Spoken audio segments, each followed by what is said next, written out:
now it feels like, as I'm observing and I've read through the comments from the last 2 weeks, that I feel like people are almost kind of settling into this new normal. And I was thinking about like, what do I need to do to sustain this? Because I have the like, oh, now we finally get into a rhythm and it's a 4-day week thing happening in my head. So what do we need to do to sustain this? And so I was chatting with my friend Leah, and she was like, even things like just reminding us to add that physical activity in, not just once a day, but almost hourly, so that we're getting sensory needs met and we're getting physical activity met. Y'all, this might be a little too much, but I was literally sore from sitting so long without getting up the other day, because I have back to back to back to back sitting Zoom meetings. And if you're in an office, everybody counts on like you're going to get up and move around and stretch and do all of that. But I was literally sore, like my back hurt. I was frustrated. I found like I had a tension headache. And so I think intentionally for professionals to get up and move about, but also reminding our families who we're getting an increase in screen time, which actually I read an article, Mary Margaret from Restoration Rome sent me an article about the new guidelines during social distancing for screen time. And the American Academy of Pediatrics has actually lengthened their appropriate amounts of screen time for the day during this time. And so for all of us, we're getting more screen time, including the kids. But one of our things is like, yeah, you can play your video game for minutes, but then you have to not like walk to the mailbox. It's like, we have a pretty long driveway, but just to add the movement in. So I encourage that.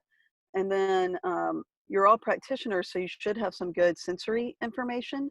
And remembering that, like when we do proprioception, we get calming for 4 to 6 hours in the system.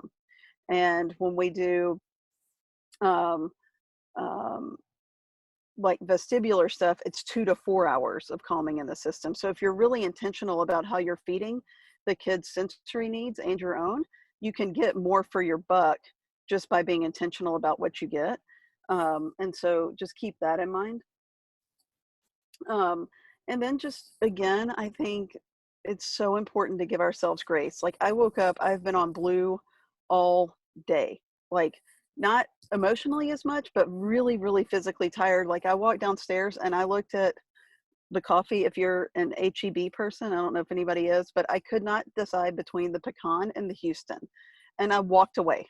Like I couldn't do it. It was like, I can't, it's too much. Like what you need is the coffee to help you get going, but I couldn't make the choice. And so it's okay. So I just literally had to walk away this morning.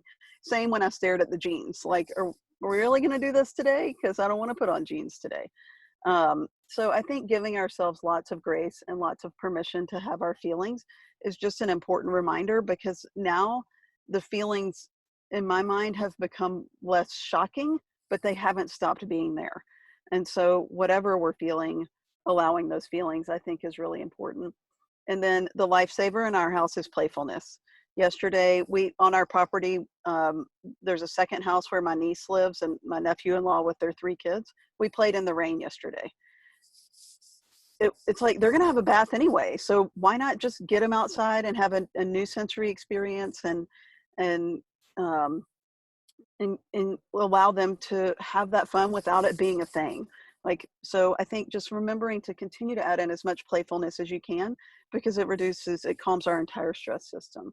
So I think those are the things, as I've been looking around and hearing from people, to really just be aware of as we do kind of somewhat settle into this new norm, but also